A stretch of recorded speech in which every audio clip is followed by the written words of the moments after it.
আপনারা কি দুরূদ শরীফ পড়তে কষ্ট হচ্ছে বাবা?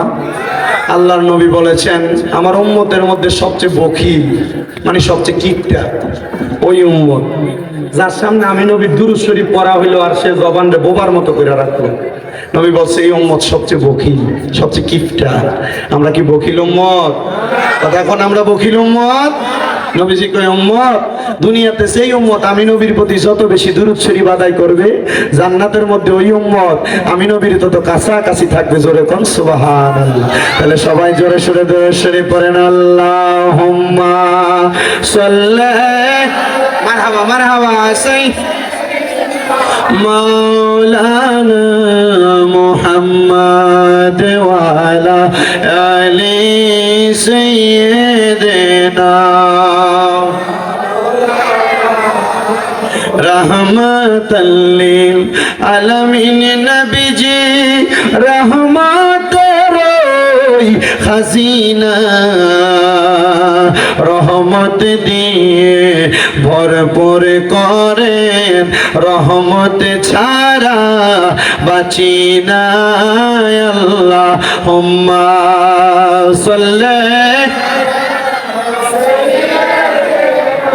মাওলানা মুহাম্মদ ওয়া আলা আলি সাইয়্যিদিনা মাওলানা মুহাম্মদ লা ইলাহা ইল্লাল্লাহু লা ইলাহা হাসবি রাব্বি জাল্লাল্লাহ মা ফি কলবি গায়রুল্লাহ পড়েন হাসবি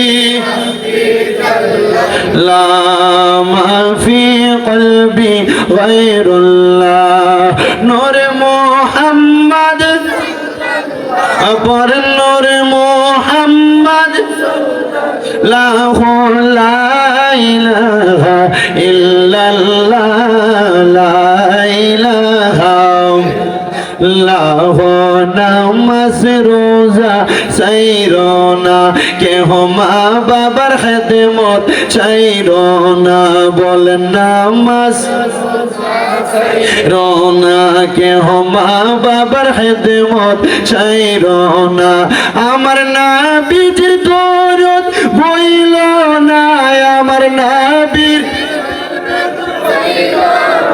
আমার নবী তোমায় বলবে না লা ইলাহা লা ইলাহা আরে অনেক দূরে মদিনা আমরা কেমনে যাব জানি না বলে অনেক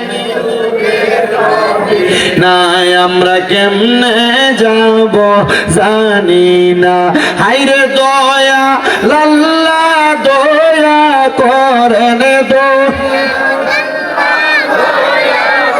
রেনে নসিব করেন মদিনা লা ইলাহা লা ইলাহা লা ইলাহা ইল্লাল্লাহু মুহাম্মাদুর রাসূলুল্লাহ সাল্লাল্লাহু আলাইহি ওয়াসাল্লাম। হে আমার রামপুর খলিফা বাড়ি এলাকার ভাই বাবারা ও আমার পর্দার অন্তরালের মা বোনেরা আমরা তো জীবনে গুনাহ কম করি নাই। আমরা জীবনে যত গুনাহ আল্লাহর কসম আমার গুনাহ আপনারা দেখলে আমারে বক্তা বানায় বসাইতেন না। দাড়ি পাকা বুড়া বুড়া মুরব্বী বাবারা একবার চিন্তা করে দেখেন আপনার জীবনের গুনাহ যদি আপনার ফুতে দেখতো আপনার বাপ কইয়া ডাকতো না। এ যুবক ভাই আপনার জীবনের গুনাহ যদি আপনার মা দেখতো সন্তান কইয়া পরিচয় দিত না। পর্দার অন্তরালের মা ও মা তোমার জীবনের গুনাহ যদি তোমার সন্তান দেখতো মা কইয়া পরিচয় দিত না। মা গো মা আর কত গুনাহ করবা গো মা জীবনের গুনাহ করা এখন থেকে বন্ধ করো গো মা। জানুনি গো মা জানুনি গো আমার আব্বাজিরা এই গুনাহ করার কারণে একদিন আপনারে আমার জাহান্নামের আগুনের মধ্যে জ্বলা লাগবো। হায়রে যে জাহান্নামের আগুনের মধ্যে পড়লে আমার সন্তান আমারে বাঁচাবো না, আমার বাপ আমারে বাঁচাইতো না, আমার বন্ধু বান্ধব বাঁচাইতো না। আল্লাহর নবী ডাক দিয়ে কই উম্মতের দলেরা, ওই সময় তোমার দুইটা জিনিস বাঁচাইবো। নবী গো দুইটা জিনিস কি? আমার নবী কয় আল্লাহর কোরআন থেকে ইন্নাল্লাযীনা আমানু ওয়া আমিলুস সলিহাত, নিশ্চয়ই নিশ্চয়ই ঈমান এবং আমল দুইটা জিনিস তোমারে বাঁচাইবো। শুধু বাঁচাইতো না, কানাত লাহুম জান্নাতুল ফেরদাউসি নুজুলা, আল্লাহ তাআলা তুমি ওই বান্দা নেক আমল করার কারণে, নেক আমল এবং ঈমান রাখার কারণে তুমি বান্দারে জান্নাতুল ফেরদাউসে রাখবো। আর এই ঈমান এবং আমল যেই ব্যক্তিগুলা ভালো রাখতে পারে, আমার আল্লাহ কোরআনে কয় উলাইকা হুম খায়রুল বারিয়া, এরা হইল দুনিয়ার সবচাইতে ভালো মানুষ। হায়রে ও আমার ভাই বাবারা, আপনার ঈমানটা ঠিক আছে নি? এই কথার গ্যারান্টি আপনারা কে দিব? আপনার মনটা আমলগুলা এখনো ঠিক আছে কিনা এটার গ্যারান্টি কে দিব? জীবনে কত গুনাহ করছেন, আপনার গুনাহগুলা মাফ হইছে নি? এই গুনাহগুলা কেমনে মাফ করাইবেন? আসেন না রে বাবা, কলবের মধ্যে আল্লাহ তাআলার একটু জিকিরের পয়গাম জারি করে দেয়, যেন আপনার আমার জীবনের গুনাহগুলা মাফ হইয়া যায়। চক্ষুটা বন্ধ করে দিয়া আমার আল্লাহ তাআলার একটু আসনে জাতের জিকির করবেন, যেন আমার আল্লাহ তাআলা আপনার আমার জীবনের গুনাহ মাফ করে দেয়। মুহাব্বতের আওয়াজে একটু দমে দমে আল্লাহ তাআলার জিকির করেন। আল্লাহ আল্লাহ আল্লাহ আল্লাহ আল্লাহ আল্লাহ আল্লাহ আল্লাহ আল্লাহ আল্লাহ আল্লাহ বান্ধব নাই, বান্ধব নাই গো মারহাবা। আল্লাহ আল্লাহ কবর দেশে বান্ধব নাই, বান্ধব নাই গো মারহাবা। আল্লাহ আল্লাহ আল্লাহ আল্লাহ আল্লাহ আল্লাহ আল্লাহ আল্লাহ আল্লাহ আল্লাহ আল্লাহ জবান খুলে আল্লাহ, আল্লাহর একটা গুনাহ নাই। আল্লাহ আল্লাহ আল্লাহ আল্লাহ বান্ধব নাই, বান্ধব নাই গো মারহাবা। আল্লাহ আল্লাহ কবর দোষে বান্ধব নাই, চাইবে কে তোমাকে ঈমান আমল কিছু নাই, তোমার বান্ধব নাই, বান্ধব নাই গো মারহাবা।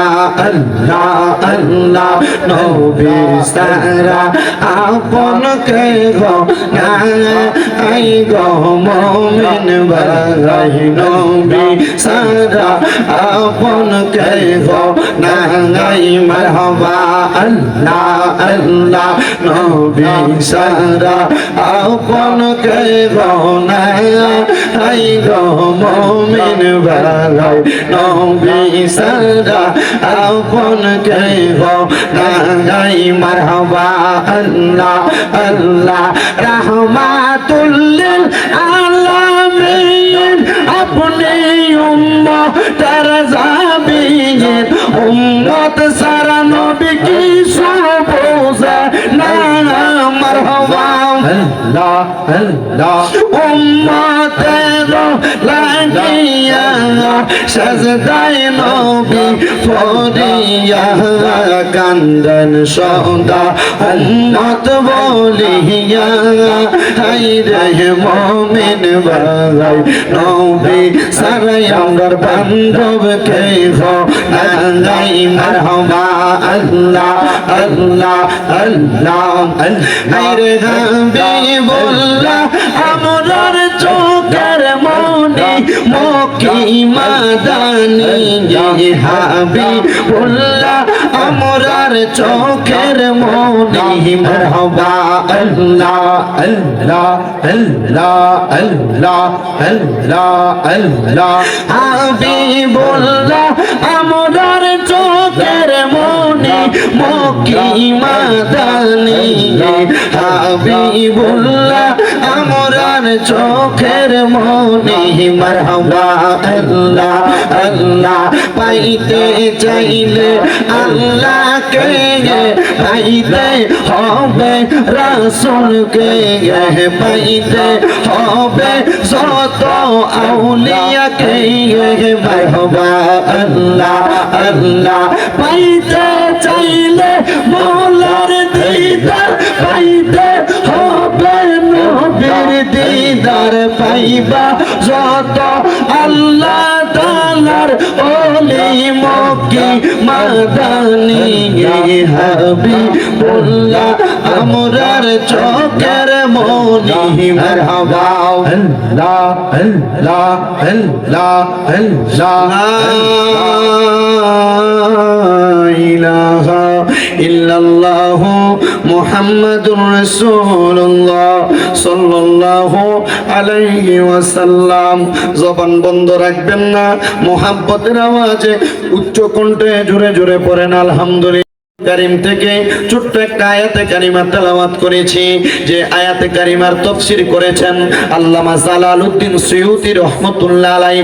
ওনার তাফসীরে জালালাইন শরীফের মধ্যে তাফসীরুল কোরআন মাহফিল শুনেন, কিন্তু তাফসীরুল কোরআন মাহফিলের মূল ভাঙ্গানুপাত এবং মূল ধারাবাহিকতা বোঝার চেষ্টা করেন। আল্লামা জালালউদ্দিন সুয়ুতী রাহমাতুল্লাহ আলাইহি এবং জালালউদ্দিন মুহল্লি রাহমাতুল্লাহ আলাইহি দুইজন তাফসীর কারক এক আয়াতের সমান সমান তাফসীর করতেছেন। আমি আল্লাহ তাআলার কোরআন থেকে পড়েছি, বিসমিল্লাহির রহমানির রহিম, ওয়া নুনাজ্জিলু মিনাল কুরআনি মা হুয়া শিফাউ ওয়া রাহমাতুল লিল জোরে কন্যা সুবহানাল্লাহ। তাআলা ঘোষণা করেন অনুনাজ্জিলু মিনাল কুরআনি, এবং আমি কোরআন নাজিল করেছি। মারহাবা কইতেন না? মা হুয়া শিফাউ, আল্লাহ তাআলা এটাকে শেফা হিসেবে মানে রোগের নিরাময়কারী হিসেবে, ওয়া রাহমাতুল লিল মুমিনিন, কাদের রোগের নিরাময়কারী হিসেবে, মুমিনদের রোগের নিরাময়কারী হিসেবে আল্লাহ তাআলা কোরআন নাজিল করেছেন। ও মুসলমান, কোরআন কেমনে মুমিনের জন্য নিরাময়কারী? এবার রাসূল সাল্লাল্লাহু আলাইহি ওয়াসাল্লাম বলে, ও জগতের বান্দার দলেরা, ও জগতের উম্মতের দলেরা, যখন তোমরা আল্লাহ তাআলার কোরআনের দিকে তাকাইবা, তোমাদের যে কোনো রোগের কথা স্মরণ হইলে আল্লাহ তাআলার কোরআনে তোমাদের সকল রোগের চিকিৎসা আছে। এবার আপনারা বলেন, আল্লাহ তাআলার কোরআনে আমাদের সকল রোগের শিফা আছে না নাই? আরো জোরে কোন আছে না নাই? ও বাবা, আমরা সমাজে কত ফতোয়া, হুজুররা দিয়ে কোরআন খতম করান যাইতো না, হুজুররা দিয়ে সাবা খতম করান যাইতো না, এত রকমের খতম নাকি হুজুররা বাইর করছে। কিন্তু কোরআনের ভিতরে অনেকগুলো আয়াত আছে, যে আয়াতগুলো পয়রা পয়রা কোন সুস্থ ব্যক্তির সামনে যদি একটু ফু দেওয়া হয়, আল্লাহ তাআলা কোরআনুল কারীমের আয়াতের বরকতে দুনিয়ার ওই অসুস্থ মানুষটারে শেফা দান করে দেয়। আর উলামায়ে কেরাম এটার নাম দিয়েছে শাফা খতম। আপনারা হয়তো জানেন, ও বাবা, কোরআনুল কারীমের কতগুলা কোরআনের আয়াত পড়ে, কিন্তু এর মধ্যে সর্বশ্রেষ্ঠ একটা সূরা হইল, যে সূরাটার নাম হলো সূরাতুল ফাতিহা। ওই সূরা ফাতিহার একটা না, দুইটা না, তিনটা না, আল্লাহ তাআলার কোরআনুল কারীমের সূরা ফাতিহার 19টা অর্থ হয়, 19টা অর্থ হয়। সূরা ফাতিহার 19টা অর্থের মধ্যে একটা অর্থ হইল উম্মুল কোরআন, উম্মুল কোরআন মানে কোরআনের মা। আর একটা অর্থ হইল আয়াতুশ শিফা, সূরা ফাতিহার একটা অর্থ হইল মানে রোগ নিরাময়ের সূরা। যদিও কখনো আলেম না পান, বলে হুজুর আলেম গারে দিয়া তাইলে কি লাগে আয়াত পড়ায়, আমরা ফললো তো ভাবতাম। আরে বেটা, মনে রাখবা, উলামায়ে কেরাম বলে দুনিয়ার জমিনের মধ্যে ওমাই ইয়াখশাল্লাহু মিন ইবাদিহিল উলামা, দুনিয়াতে সবচাইতে বেশি আল্লাহকে ভয় করে আলেমরা। জোরে কোন সুবহানাল্লাহ। সবচাইতে বেশি ভয় করে আলেমরা, এজন্য আলেমরা দিয়ে মানুষ খতম পড়ায়। বলে মার কবরের সামনে মার লেগে ফুটে না বেশি করে ফেরা দোয়া করব। হ্যাঁ, ফুটে কইরা করলেও দোয়া হইব, কিন্তু আলেমরা দিয়ে করাইলে আল্লাহ দোয়াটা তাড়াতাড়ি কবুল করবে, এটার একটা গ্যারান্টি আছে, কারণ তারা আল্লাহরে বেশি ভয় করে। কিন্তু মুসলমান আলেম যদি আলেমের দাম না রাখতে পারে, আলেম যদি আলেমের সম্মান নিজেই মারি দিয়ে যায়, আলেম যদি আলেমের সম্মান নিজেরটা নিজে নষ্ট করে যায়, এটার জন্য তা আমরা দায়ী না। আমরা সব সময় চেষ্টা করি আলেম ওলামার দাম, আলেম ওলামার সম্মান বাড়াইয়া দিতে। ও মুসলমান, কোরআনুল কারীমের মধ্যে অনেক সূরা আছে, যে সূরার আয়াতগুলো তেলাওয়াত করলে আল্লাহ তাআলা শেফা দান করে। সালামুন কাওলাম মির রাব্বির রহিম, সালামুন আলা ইব্রাহিম, সালামুন আলা ইয়াসিন, সালামুন আলা মুসা ওয়া হারুন। আছে না নাই? ওয়া শিফাউল লিমা ফিস, আছে না নাই? কথা কয় না, আসেনি আসেনি? কোরআনের প্রত্যেক জায়গার মধ্যে কেন মিয়া কথা কয় না? এটা হচ্ছে আমার পুরো হোমনা দিয়ে আমার একটা ফাঁকলা বক্ত প্রত্যেকে এসেছি কেমন বনিয়ার সর, বনিয়ার সর, ওই আমি রামপুরে ওইটাই আমি ওই মাথাত গেল এটা যা, এই মাথাত গেল এটা যা, কইতে পাগল বানাইছে। আপনার কষ্ট হইতেছে বাবা, আরো জোরে কোন কষ্ট হইতেছে? তাহলে বলেন কোরআনের ভিতরে রোগের শেফা আছে না নাই? জোরে কোন না আছে না নাই? কেমন শেফা? রাহমাতুল লিল আলামিন নবী শিখিয়ে দে উম্মত, আল্লাহ তাআলার কোরআন যখন তোমরা তেলাওয়াত করবা এমন ভাবে তেলাওয়াত করবা যেন আমার আল্লাহ তাআলা তোমাদের মনের পুঙ্খানু ছোট বড় সব গুনাহ মাফ করে দেয়, তোমাদের আশা পূরণ করে দেয়, তোমাদের মনের বেদনাগুলো আল্লাহ তাআলা শুইনা নেয়।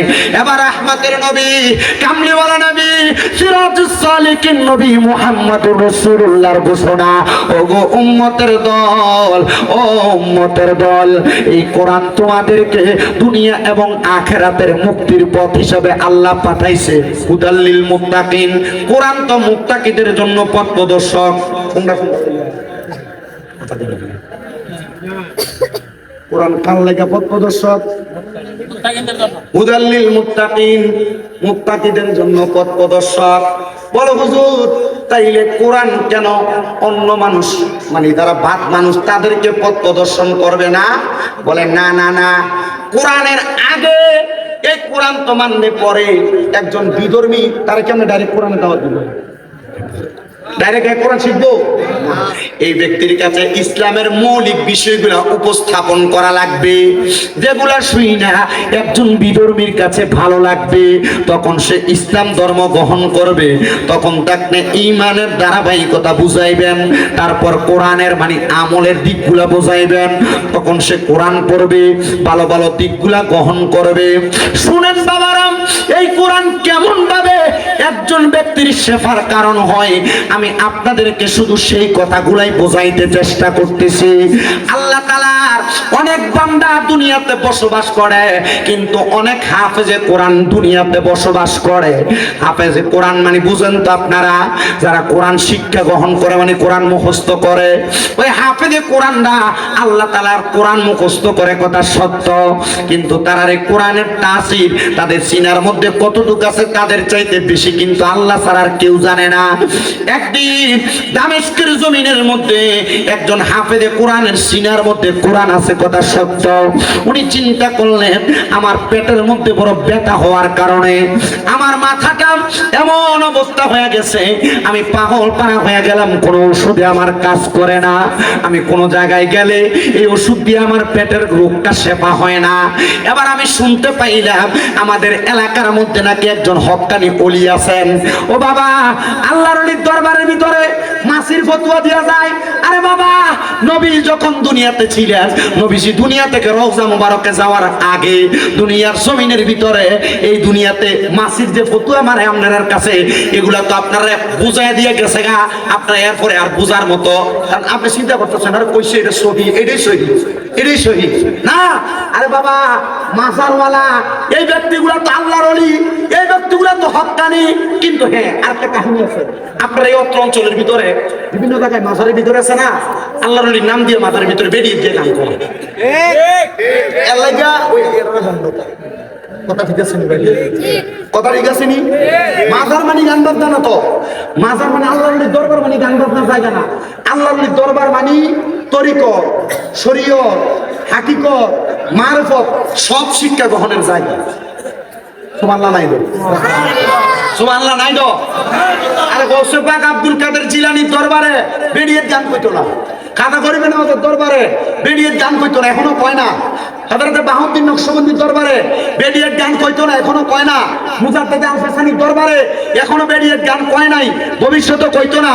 মনে রাখেন বাবা, মনে রাখেন, মাথায়ও রাখেন, আল্লাহর ওলিরা মানুষকে সত্য ধর্ম এবং দ্বীন শিখাইতে আসে। তো আল্লাহর ওলিরা হক, এই আল্লাহর ওলিদের ওসিলা দিয়ে যখন আমরা দোয়া করি তখন আমরা কাছে ওসিলা কই ফেলি। ওসিলা দিতে কে কইছে? ডাইরেক্ট আল্লাহর কাছে যাবি। ওসিলা দিতে আল্লাহ কইছে, আল্লাহর কোরআন ওয়াবতাকু ইলাইহিল, আল্লাহ নিজে বলতেছে ওসিলা তালাশ করার জন্য। আমরা আল্লাহর কথা মানি, বলেন কার কথা মানি? ওয়াবতাকু ইলাইহিল ওসিলা কি আমার কথা না আল্লাহ কোরআনের কথা? আমরা আল্লাহর কোরআনের কথা মানি। আমার সাথে জিজ্ঞান, আমার সাথে শুনিনি আমি কত পুকুরে জিজ্ঞান, আমি মিছা কথা বলে দিতেছি। আল্লাহর কোরআন বলে ওসিলা দেওয়ার জন্য। ওসিলা কাট দিবেন? হক্কানি রব্বানি ব্যক্তিদের ওসিলা দিবেন।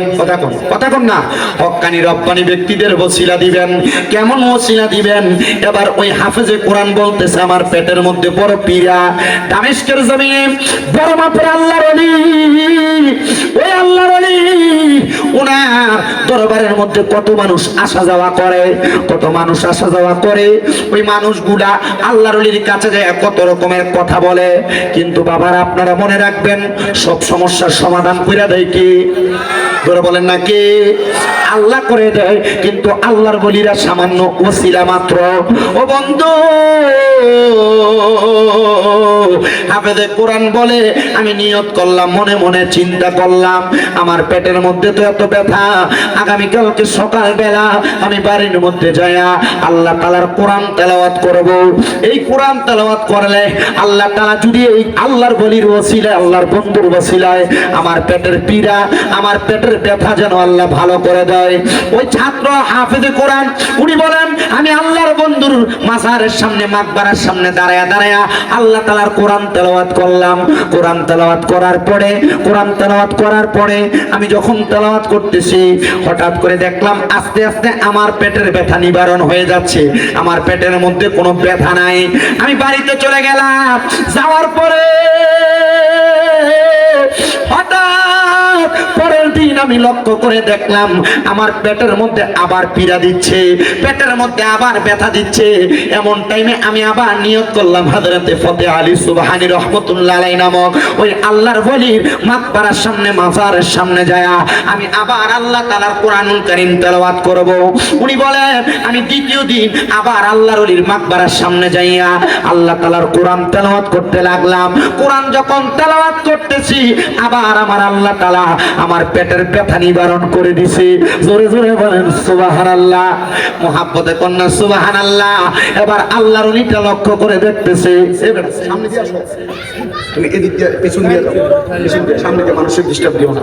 আল্লাহর ওলির মাকবারার সামনে আমি যখন দ্বিতীয়বার কোরআন তেলাওয়াত করলাম, আমার পেটের ব্যথা নিবারণ হয়ে গেছে। এবার আমি চলে গেলাম, কিন্তু তৃতীয় দিন আমি লক্ষ্য করে দেখলাম আমার পেটের মধ্যে আরো ব্যথা। আমি আবার আল্লাহর ওলির মাকবারার সামনে দাঁড়ায়া দাঁড়ায়া আল্লাহ তাআলার কোরআন তেলাওয়াত করা শুরু করলাম। কিন্তু অন্যদিন আমি যখন কোরআন তেলাওয়াত করতাম, আমার পেটের ব্যথা সাথে সাথে নিবারণ হয়ে যাইত, কিন্তু আর আমার পেটের ব্যথা নিবারণ হচ্ছে না, মানে পেটের ব্যথা যায় না। আগের 2 দিন কোরআন তেলাওয়াত করছে, পেটের ব্যথা গেছে গা, পরের দিনও করছে গেছে গা, কিন্তু তৃতীয় দিন কোরআন তেলাওয়াত করে পেটের ব্যথা। ছেলেটা চিন্তা করতেছে, আমি এমনি কোরআন তেলাওয়াত করলাম, এই বাচ্চাটির একটু আওয়াজ একটু বন্ধ করা জানি হারবার করে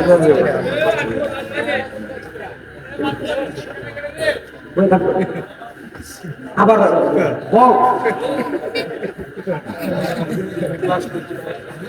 সার যখন করছি তখন দরকার লাগছে, অনার দরকার নেই।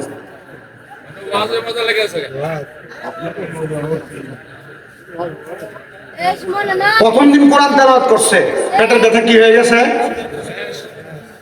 দ্বিতীয় দিন করছে, তখন পেটের ব্যথা, কিন্তু তৃতীয় দিন কোরআন তেলাওয়াত করে পেটের ব্যথা আর যায় না, পেটের ব্যথা।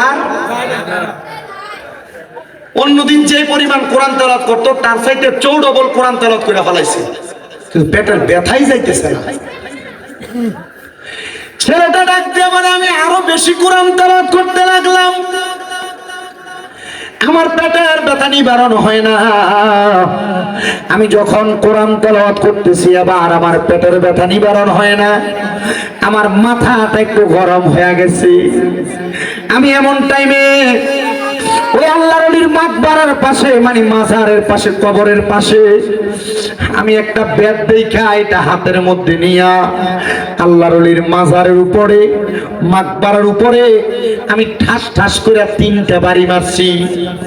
3টা বাড়ি মারছে, 3টা বাড়ি মাইরা আমি রাগান্বিত হয়ে হাতের বেদটা নিয়া আমি সামনের দিকে যাইতেছি। হায়রে, যখন আমি সামনের দিকে যাই, দেখলাম আমার চোখের সামনে একজন ব্যক্তি দাঁড়ায় গেছে। ওই ব্যক্তির শরীরের কাপড়গুলা এলোমেলো, দেখতে তত সুন্দর লাগে না, যেটা আমরা পাগল মনে করি। একবারে পাগলের মতো আমার সামনে দাঁড়ায় গেছে। আমি জিজ্ঞাইলাম, কে আপনি? পরিচয় কি গো, আপনার পরিচয় কি? উনি ডাক দিয়া কয়, আমার পরিচয় জানা লাগবে না রে হাফেজ সাহেব। এত রাগান্বিত, হাতের মধ্যে ব্যাট নিয়ে যাও কই? বলে পেটের মধ্যে বড় ব্যথা, সামনে তাইকা সরো, নচেত এই ব্যাট দিয়া তোমারে আঘাত করব। এবার পাগলা ডাক দিয়া কয়, তুমি মনে করছো কবরের উপর বাড়ি দিয়া বাচ্চা গেছো আর আমারে বাড়ি দিয়া বাচ্চা যাইবা? না না না, বাঁচতে পারবা না। হাফেজ সাহেব, আমি এমন কথা শুই না থমকে গেলাম। আমি আর তার সাথে কথা বাড়াইলাম না। আমি বললাম, আমি যে কবরে বাড়ি দিছি কেউ তো দেখেন নাই, আপনি দেখলেন কেমনে? আমারে ডাক দিয়ে কয়, বাবা পেটের মধ্যে ব্যথা, আগে তোমার ব্যথাটা তুমি সারাইতে চাও কিনা বলো? বলে, হুজুর সারাইতে চাই। এবার ওই হাফেজ সাহেব ডাক দিয়ে কয়, ওই পাগল ব্যক্তিটা কি যেন পইরা আমার পেটের মধ্যে ওনার হাতটা বুলিয়ে দিছে।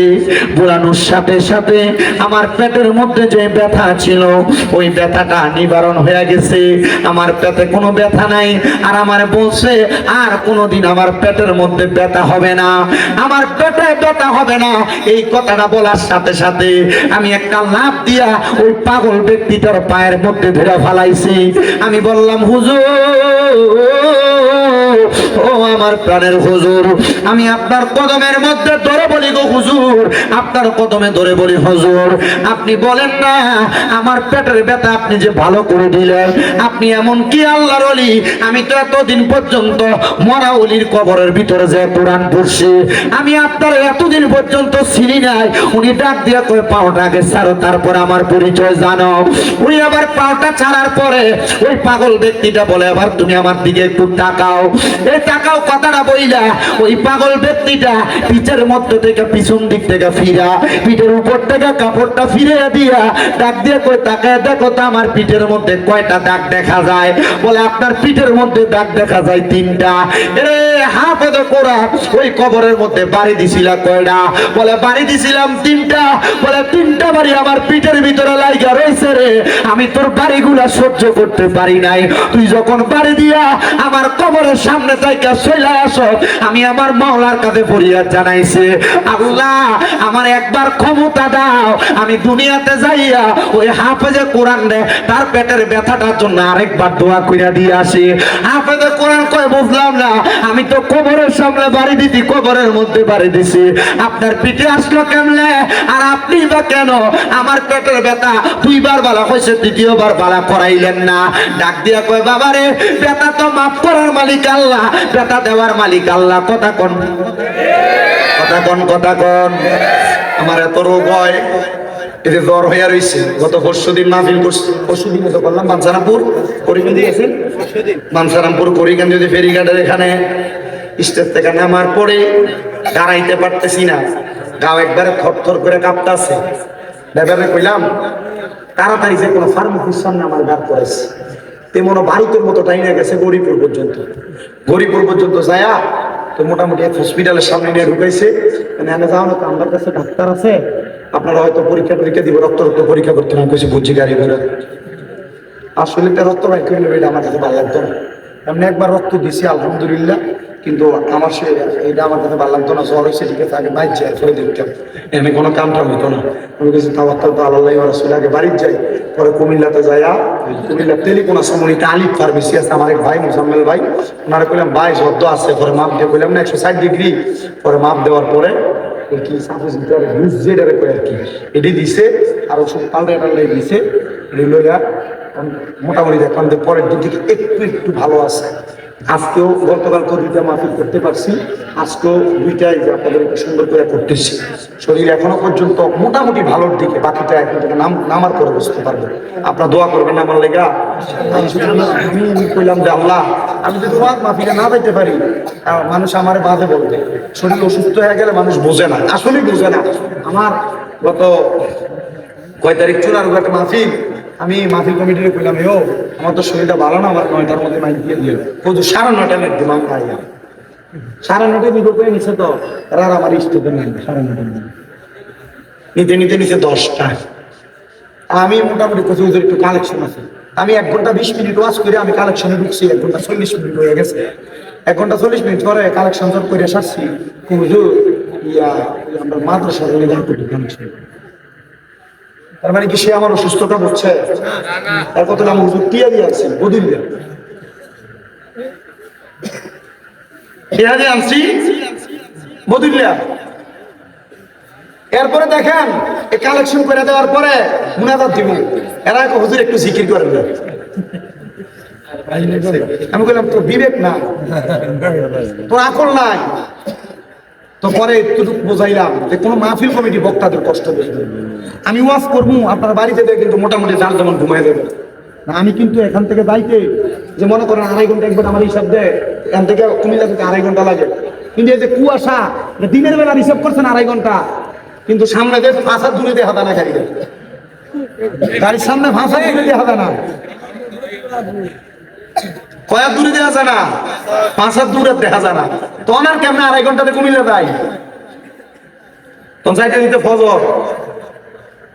তো রাতের ঘুমকে দিনে হারায়, আমরা তো মোটামুটি মনে করেন হুজুরে বহুত টিয়া হয়ে যায়, এটাই শেষ হয়ে যায়, যে পরিশ্রম করে এটা হয়ে যায় না।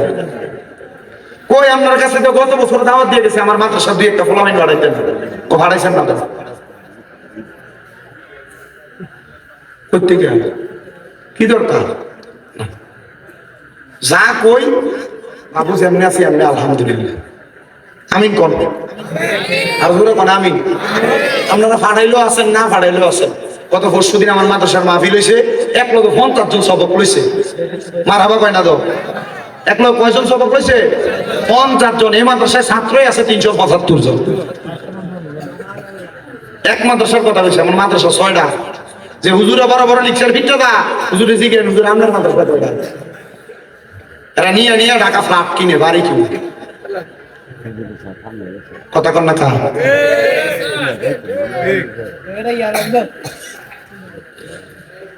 আপনার কষ্ট হইতেছে না তো? আমি আপনারা বেশিক্ষণ কষ্ট দিতাম না। আল্লাহ কবুল করো। একটু দরুদ শরীফ পড়েন। সালাতুন ইয়া রাসূলুল্লাহ হাবিবাল্লাহ আলাইকুম সালাতুন ইয়া রাসূলুল্লাহ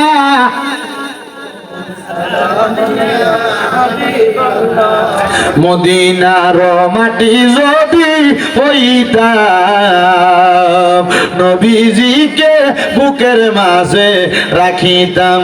সালাতুন ইয়া রাসূলুল্লাহ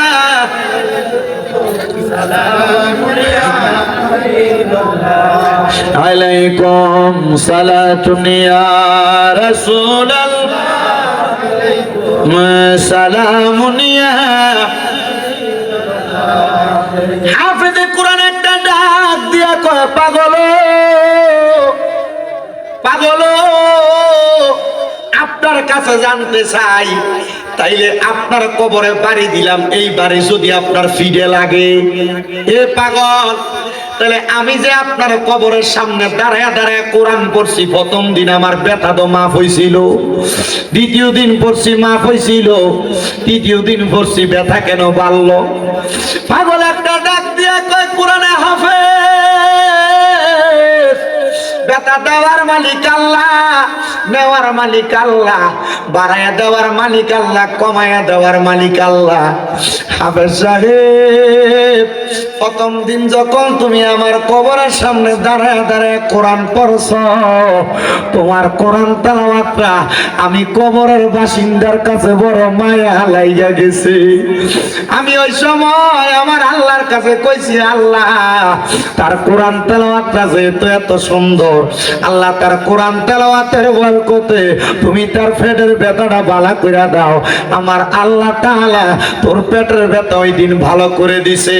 কিন্তু কিন্তু আজকে গত এর পরের দিন যখন একই সময় হয়েছে, আমার মনে ওই তোর কোরআন তেলাওয়াতের আওয়াজটা বাজতেছিল।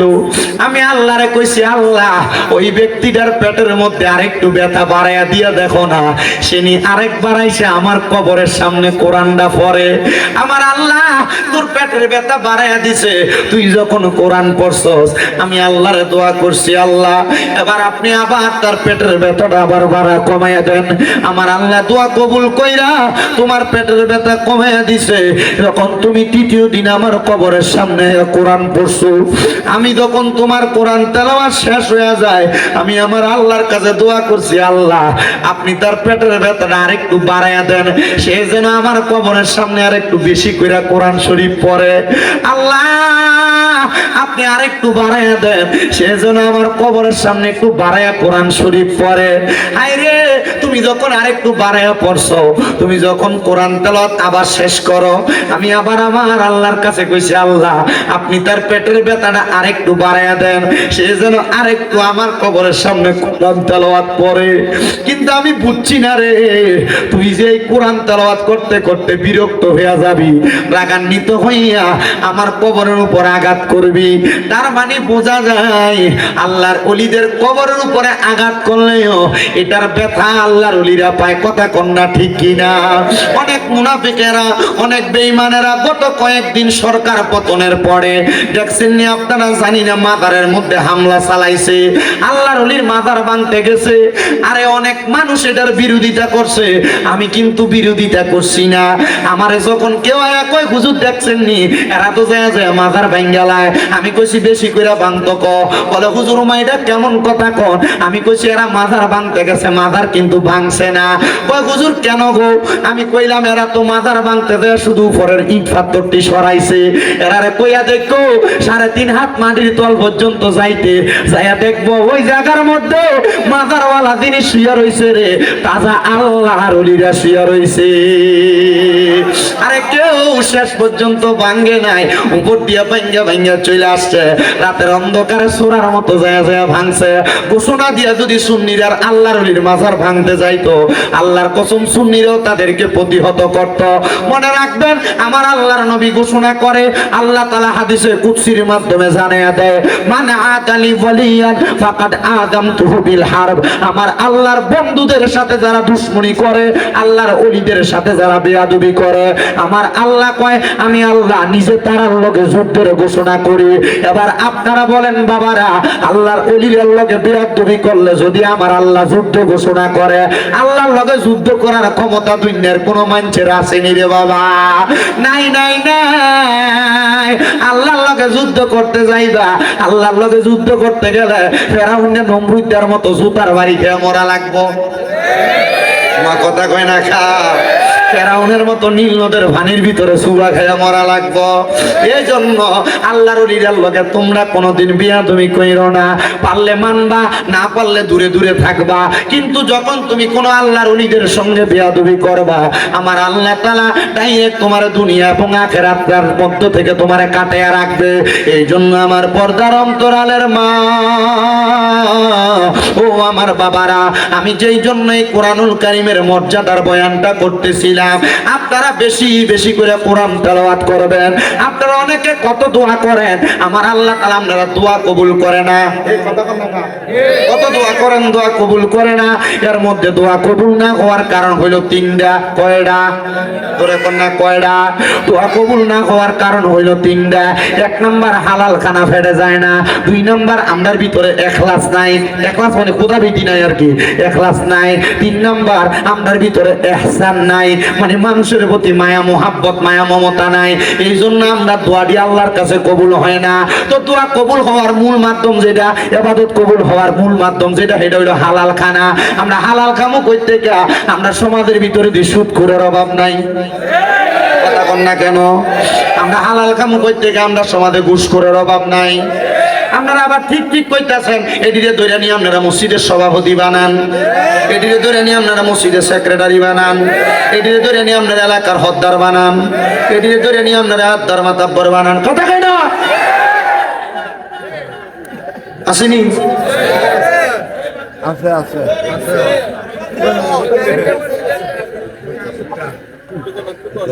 যদি কয় আমরা সুৎকা সভাপতি মানে সুৎকা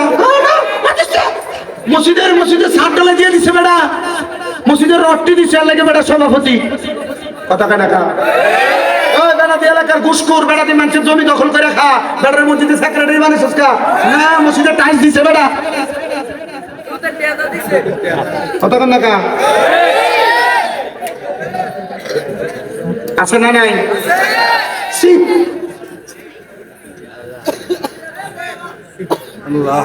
আপনার কষ্ট হইতেছে?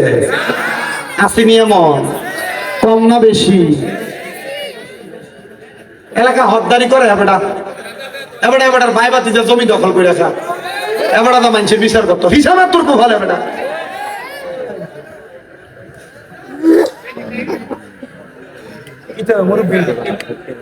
তো এবারটা সত্য কথা বলে ওই এমন আছে না নাই? মানুষের জমি দখল করে মানুষের বিচার করতো, হত্যা। আমার সাধনে বয়ে বয়ে দেখবেন লম্বা লম্বা কথা, এই সুৎকুর আর গোসুর কে করে তোর আর করে নুরা।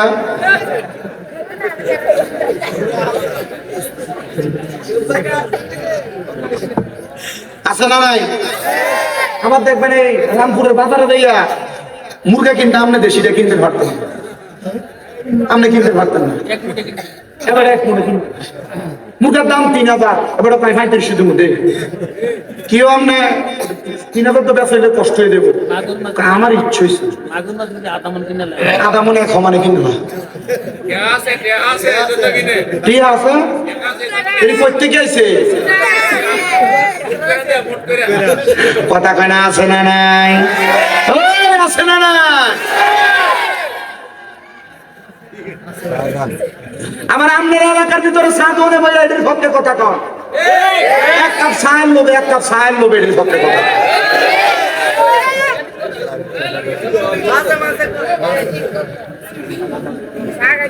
কথা বলেন এমন আছে না নাই?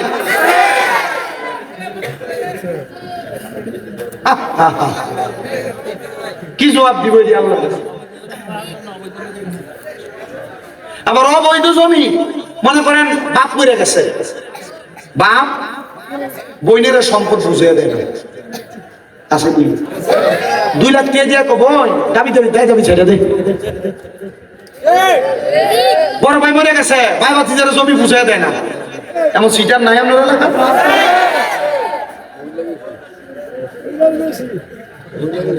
আল্লাহ এটি থেকে আমরা হেফাজত করব, আমিন কর। আমার বাজানেরা কষ্ট হইতেছে, গভীর মনোযোগ।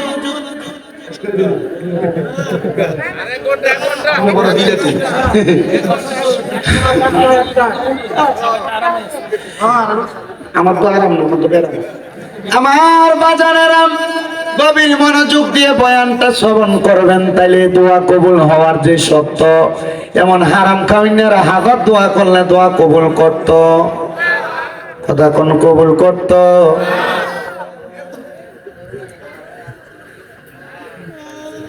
আল্লাহরে ভয়ও করা লাগবো, মানুষের প্রতি ইহসানও করা লাগবো, মায়া দয়াও করা লাগবো, লাগবো নি? লাগবো নি? অনেক মা বোনেরা দোয়া করে কবুল হয় না। মা বোনেরা মনোযোগ দিয়ে শোনো গো মা, তোমরা জান্নাতে যাওয়া বড় সহজ গো মা। আল্লাহর নবী শিখিয়ে দেয়, কোন মহিলা যদি 4 কাম করে জান্নাতি। কয় কাম? নবী গো 4 কাম কি? নবী কয় 1 নাম্বার কোন মহিলা যদি পর্দা করে, 2 নাম্বার কোন মহিলা নামাজ পড়ে 5 ওয়াক্ত, 3 নাম্বার কোন মহিলা রোজা রাখে, 4 নাম্বার কোন মহিলা যদি স্বামীর আদেশ অমান্য না করে, তাহলে এই মহিলার জান্নাত একবারে সহজ। এ মহিলার চাইতে বড় আল্লাহর ওলি দুনিয়াত নাই। মারহাবা কোন, মারহাবা কোন। মা গো মা, নামাজ পড়ো, পর্দা করো, রোজা রাখো, কিন্তু জামাই যদি অন্য কোনো কথা একটু থেকে একটু টের বেটের একটা দমক দাও, জামাইয়ের কথাটার মানো না, আল্লাহর কসম তোমার নামাজ কামে লাগতো না, রোজা কামে লাগতো না। না না কথা বলে না দিনের বেলা তকরা করে রাত্রবেলা অন্যদিকে মুখ ফিরে রাখে। অন্যদিন বাচ্চা থাকতো এক পাশে, জামাই বউ এক লগে ঘুমাইতো, যেদিন ঝগড়া হয়ে দিন বাচ্চা মাঝখানে। অন্যদিন কি তো আপনার কষ্ট দিতেছে, এবার আমরা কই যা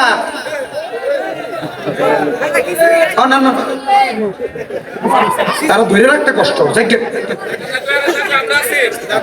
আমরা আছেন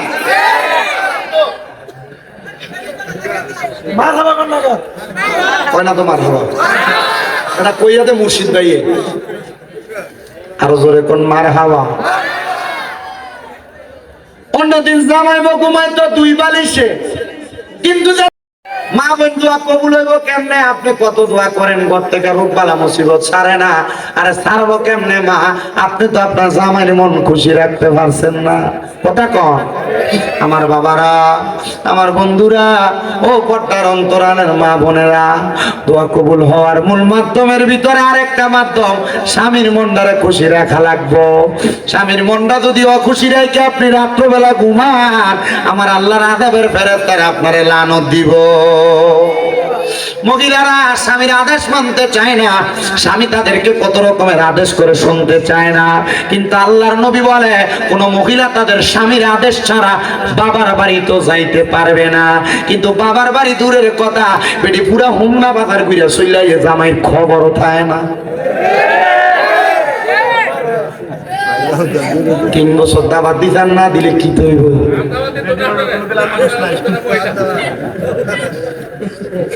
কষ্ট দিতেছে আপনারা। এ মা, যদি জান্নাতে যাইতে চাও গো, স্বামীর আদেশ মানবা, স্বামীর দমক সহ্য করবা, স্বামীর কথাগুলা মাইন্না মাইন্না চলবা। আমার নবী কয়, এক একটা মহিলাকে আমি নবী পানির সাথে তুলনা করলাম। নবী গো কেন? বলে পাথরের সাথে তুলনা করি নাই। নবী গো কেন কেন কেন? বলে পাথর যেই কোনো জায়গায় রাখা যায় না, কিন্তু পানিকে যেই পাত্রে রাখবা সেই পাত্রের মধ্যে থাকবে। একটা মহিলা যদি পানির মতো হইয়া যায়, ওই মহিলা সংসারে কোনোদিন অশান্তি হবে না, ওই মহিলা কোনোদিন সাংসারিক জীবনে অশান্তি পাবে না, ওই মহিলা কোনোদিন তার পারিবারিক ভাবে অশান্তি পাবে না। এই জন্য আমার হুমনার মা বোনেরা, রামপুরের মহিলারা, আপনারা কোনোদিন আপনাদের স্বামীর অমান্য করবেন না, স্বামীর অবাধ্য হবেন না, স্বামীর কথা অমান্য কইরা চলবেন না। দেখবেন গো মা, শান্তির অভাব হবে না। কিন্তু অনেক মহিলারা কই হুজুর স্বামীরে মানতাম কেমনে? বেড়া সিগারেট খেয়ে বাড়িতে আসে, বিড়ি খেয়ে বাড়িতে আসে, হুজুর বাথরুমের গুয়ের গন্ধ এত ভালো লাগে, জামাইয়ের মুখের সিগারেটের গন্ধ এর চাইতে আরো দুর্গন্ধ। তখন আর এই বেডির আর জামাইরে ভাল লাগে না, সুইটারে ভাল লাগে, কথা কয় না।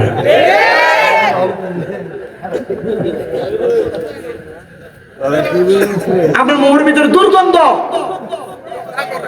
ফসা গন্ধ। আপনার বউ আপনার রাত্রবেলা গেলে আপনার পাশে দিয়ে শুইব কেমন? আপনি আমার ভালো লাগে না তখন। আর এটা বন্ধ করার লাগবো না।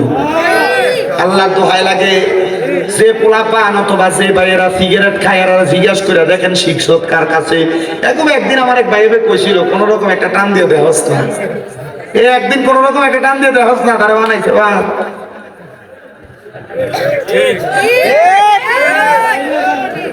এমন বন্ধু পরিত্যাগ করো, যে বন্ধু তোমার সিগারেট খানা শিখায়, যে বন্ধু তোমার নেশা করা শিখায়, যে বন্ধু তোমার মানুষের হক খাওয়া শিখায়, গান শিখায়, বত্তা খাওয়ানোর নাম দিয়ে মানুষের কাতের মূলা চুরি শিখায়। এ কথা কয় না? আছে না নাই? এই জন্য বাবা, বন্ধুরা, ভাইয়েরা, আপনাদের কাছে আমার করজোড়ে আবদার, আপনার পরিবারে শান্তি করতে চাইলে শুধু মহিলাদেরকে দোষ দিলে চলবে না, মাঝে মাঝে আপনারা আপনাদের নিজের দোষের কত চিন্তা করবেন। দোয়া কেন কবুল হয় না? কত দোয়া মসজিদে বেটারা করে, কত দোয়া মহিলারা আবার তাদের ঘরের মধ্যে করে। এরে বাবা, দোয়া কবুল হওয়ার আরেকটা মাধ্যম আছে। জামাই বউ এক লগে যদি নফল নামাজ পড়া দোয়া করতে পারে, আমার আল্লাহ তাআলা তাদের দোয়া ফিরায় না। জামাই বউ কেমনে দোয়া করলে দোয়া ফিরে না? এক লগে পড়লে আল্লাহ তারা দোয়া ফিরায়। আচ্ছা, অনেক চিন্তা করতেছে আমি ভাই যে বলে কম কেমনে নামাজের কথা, আমি নিজ ঐদ্য করি কথা কন না।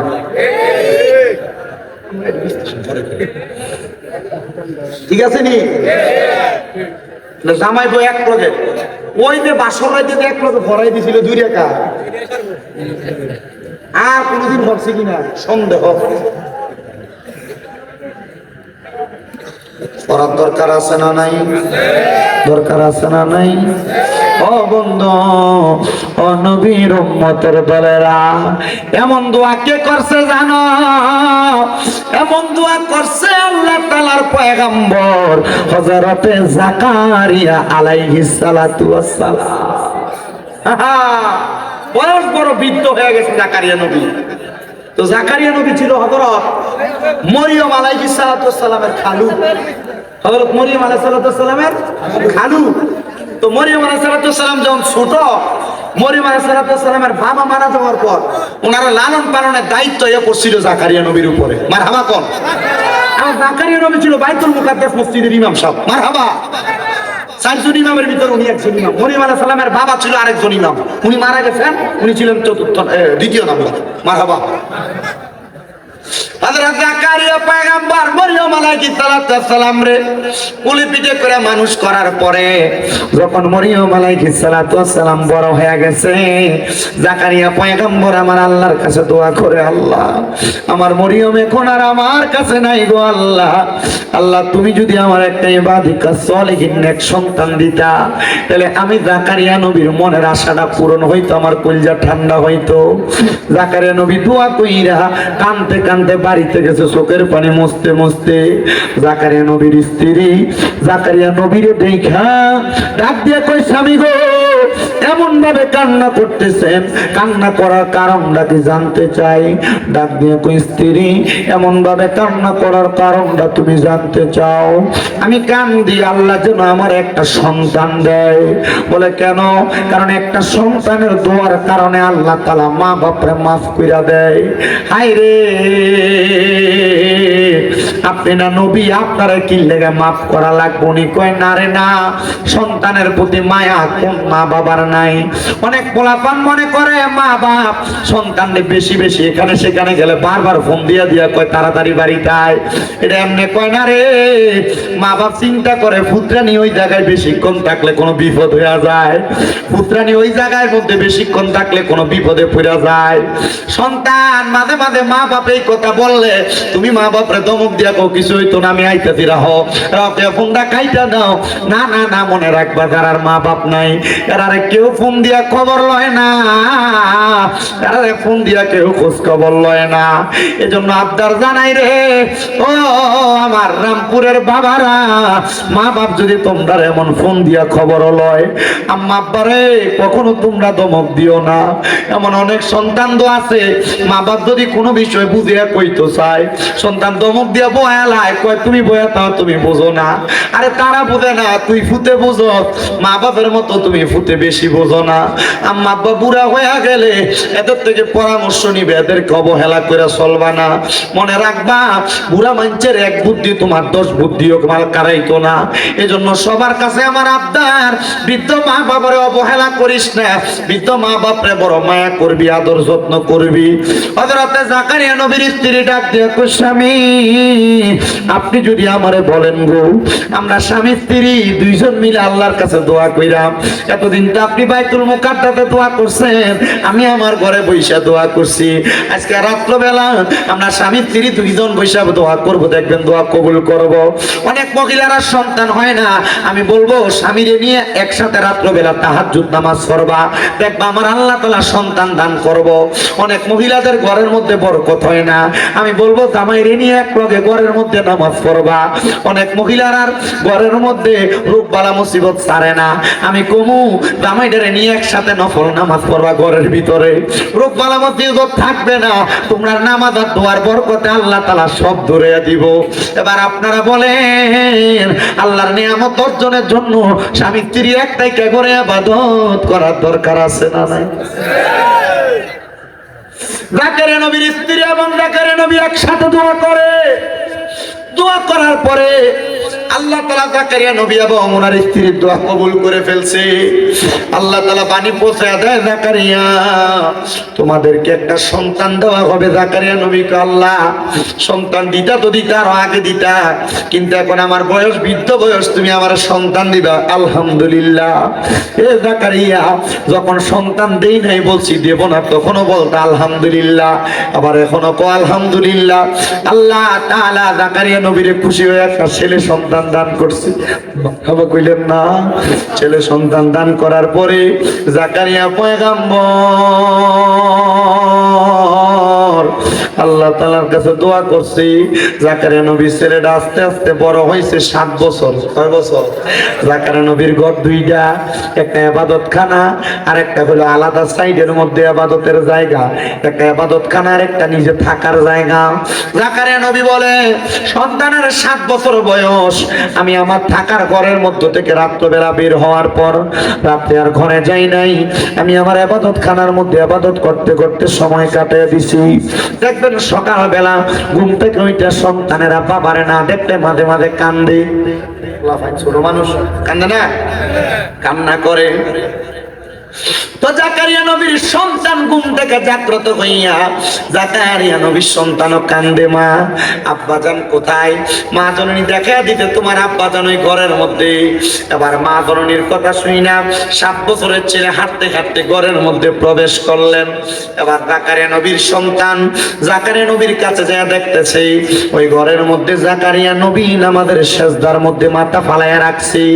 সন্তান জাকারিয়া নবীর বাবরি কাটা চুলগুলার মধ্যে, ছোট মানুষ তো বোঝে না, দুই আলগি দিয়া তুলছে আর তাকে দেখে জাকারিয়া নবীর চোখগুলা বড় বড় লাল হইয়া গেছে আর চোখগুলা দিয়া বায়া বায়া পানি পড়তাছে। ছেলে জিগায়, আব্বা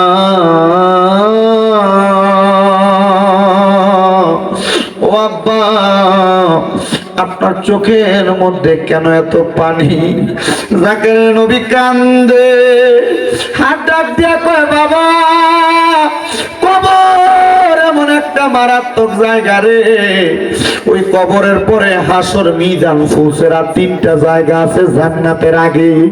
ওই কবর থেকে জান্নাত পর্যন্ত যে 3টা কঠিন জায়গা, ওই 3টা কঠিন জায়গা পাড়ি দেওয়ার সহজ করার যে মাধ্যম, এটা হলো বান্দার চোখের পানি। আপনি না নবী, আপনি কি লাগে এটার জন্য কান্দেন? কয় উম্মতের শিখাই। জাকারিয়া নবী কয়, ফুতের এই কথা বইলা আমি আমার সন্তানকে কুলে নিয়ে ঘরে চইলা গেছি। বলছি আমার স্ত্রী খাবার রেডি করো, আমি গোসল কইরা খাবার ভক্ষণ করবো আমার সন্তানকে নিয়া। জাকারিয়া নবী গোসল করতে চলে গেছেন। শেষ করে ঘরে এসে জিজ্ঞাসা করে, আমার সন্তান কোথায়? ওনার স্ত্রী বলতেছে, আমি তো জানি আপনার সন্তান আপনার সাথে। উনি বলে, আমি জানি তোমার সাথে।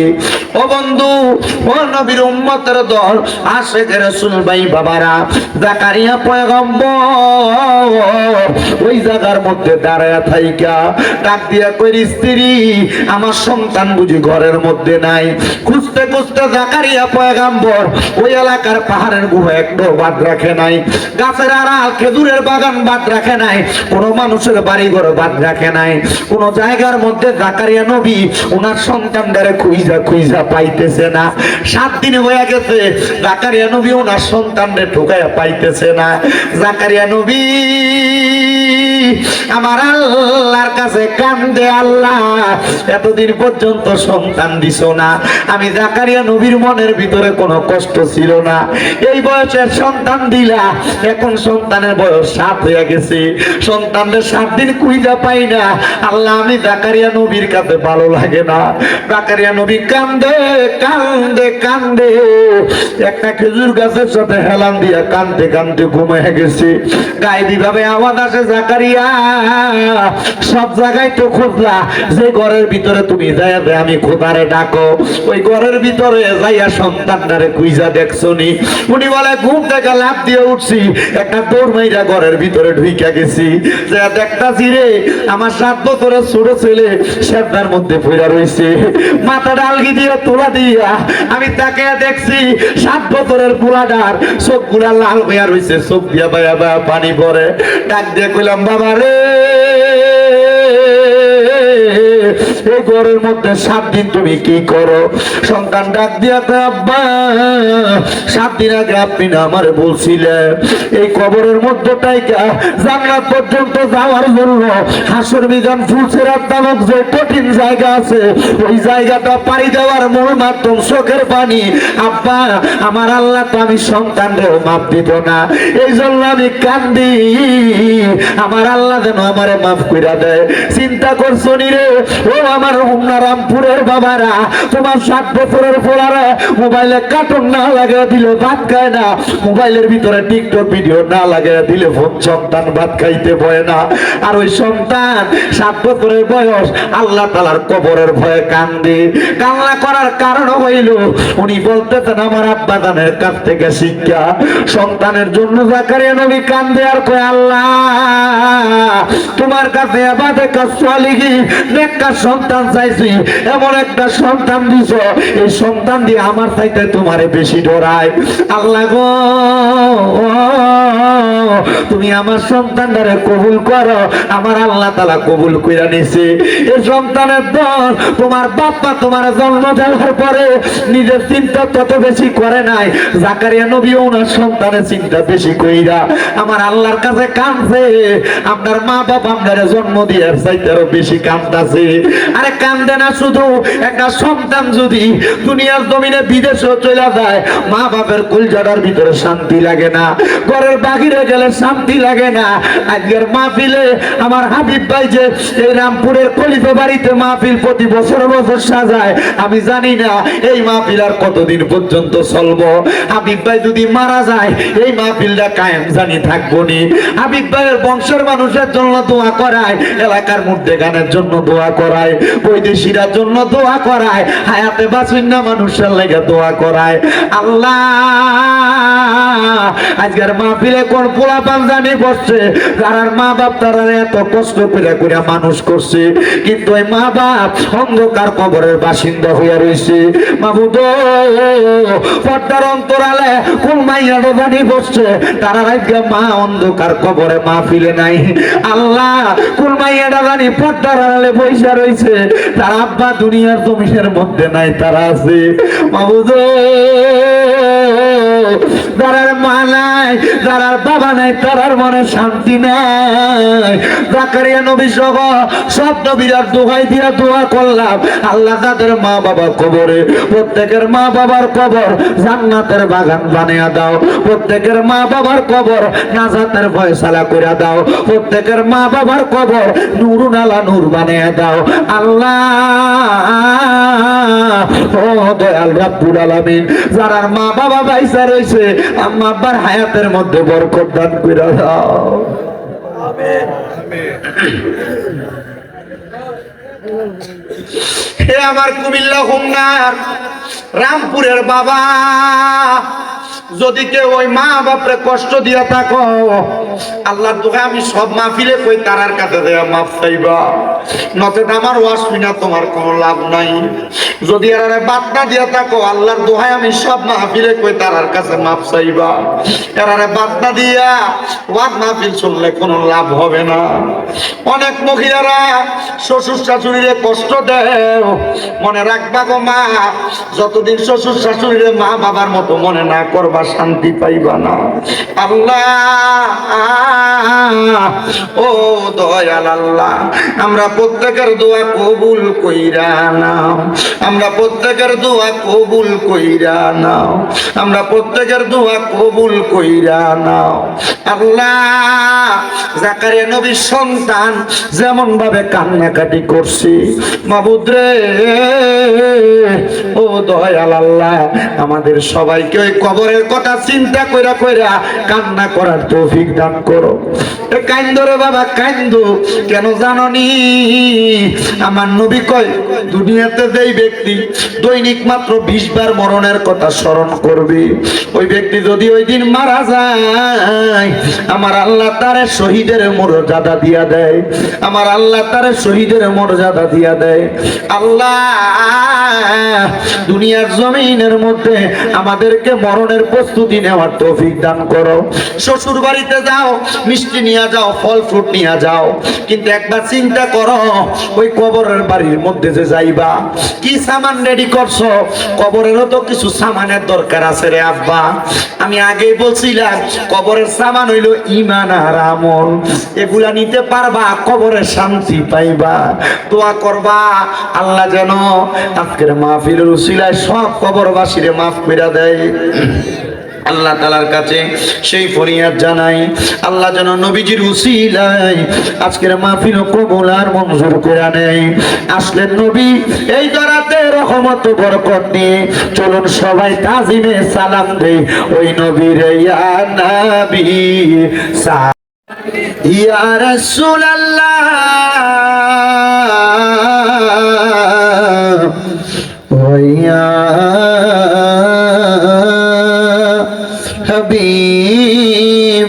হাবিবাল্লাহ, দয়াল নবী গো, নবীজি আপনার দিদার যদি একেবারে পাইতাম,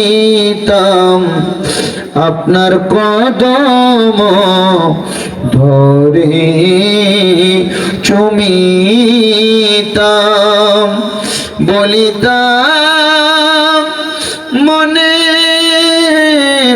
বেদনা, চুমিতাম আপনার রাজা ইয়া নবী। সবাই কাতার করুন। ইয়া রাসূল সালাম,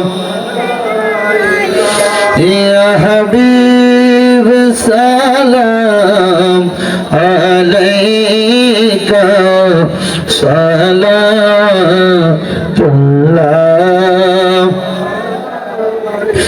মায়ার নবীজি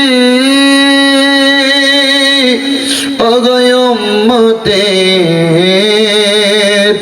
দরদি আমার নবী গো, আমরা মরণে থাকিব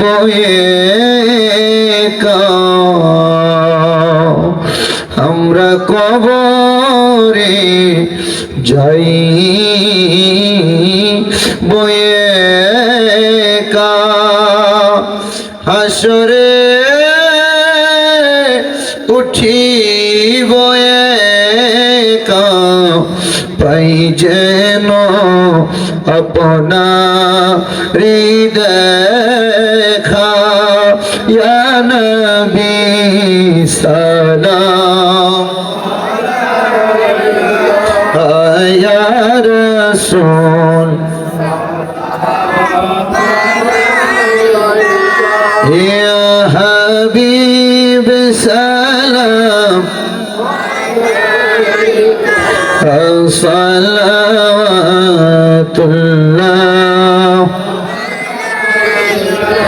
আলা নবী औलाद नबी और शुहदाए किराम शुहदाए करबला हजरत इमाम हुसैन देने की हालत पे लाखों सलाम मुस्तफा जाने रहमत पे लाम शम्ह बज में हिदायत बेला खाजाए खाजे खान खाजा गरीब नेवाज उस महीनों दीनों मिल्लात पेला हो सलाम मुस्तफा जाने रहमत पेला राम शम्ह बज में हिदायत पेला या पाके पंजातन लाखों सलाम या पाके पंजातन लाखों सलाम या पाक पंजातन लाखों सलाम या पाके पंजातन लाखों सलाम या हसन शाह हुसैन लाखों सलाम या हसन शाह हुसैन लाखों सलाम करबलार कुर्बानी স্মরণ করো প্রাণ ভরে সকলে নামাজ পড়ো বালাগাল উলা বিকামালিহি আলিহি হাসনাতু জামিয়া ফিসালিহি সাল্লু আলাইহি ওয়া আলিহি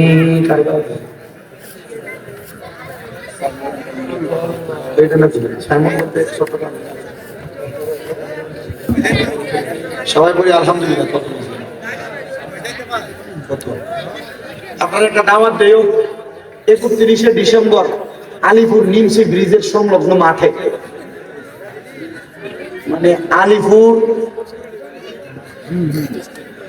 আলিপুর নিমসি ব্রিজ সংলগ্ন মাঠে ইংরেজি নববর্ষ, মানে এই যে 31st নাইট ডে, এই যে 29শে ডিসেম্বর নতুন বছর আইব খোলা হয়নি ডিগবা দিয়ে এটা ফুটাইব না।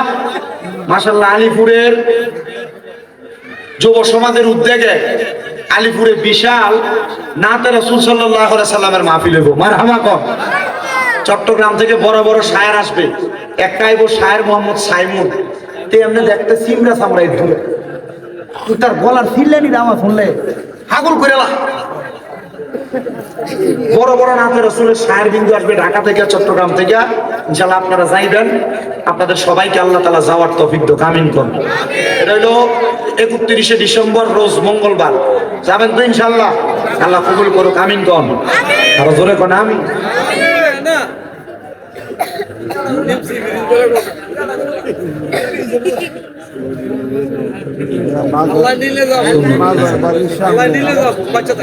তোর ক্ষেত্রে ওই দিকে আবার তুই যাবি আল্লাহ করে তোর ক্ষেত্রে ওই দিকে অনুষ্ঠান আচ্ছা আরেকটা দাওয়াত দেই।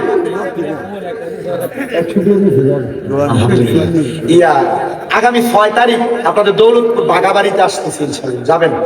আপনাদের সবাইকে দাওয়াত, মোটামুটি খুলনাতে দাওয়াত কম নাই, বাড়িতে আপনার ভাই ওই আগামী 3 তারিখে মাফি যেতে রাখছে একটা গুড়গুড়িয়া, আর এমনি রেখে রাখছে আবার বাদেশা তিতাস কি তারপর আবার আগামী 11 তারিখ তারপরে 7 তারিখও আবার এমনি মুরাদনগর বাংলা বাড়ি করে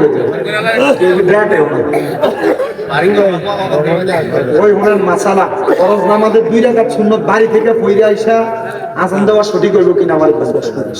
শোনেন, যিনি আযান দিব তিনি যদি অন্য কোন জায়গার আযান শুনেন, অন্য কোন জায়গার আযান যদি শুনালা, তাহলে ফরজ নামাজে ফজর না, ও এটা ফজর নিয়ে যাচ্ছে, ফজর নামাজে আচ্ছা আমি বলছি ফরজ কইছি। আচ্ছা ফজর নামাজে যদি অন্য কোথাও আযান শুনে তাহলে ঘরে সুন্নত পড়ে আসতে পারবে, কোনো অসুবিধা নেই। তবে সুন্নতরা মসজিদে পড়া উত্তম।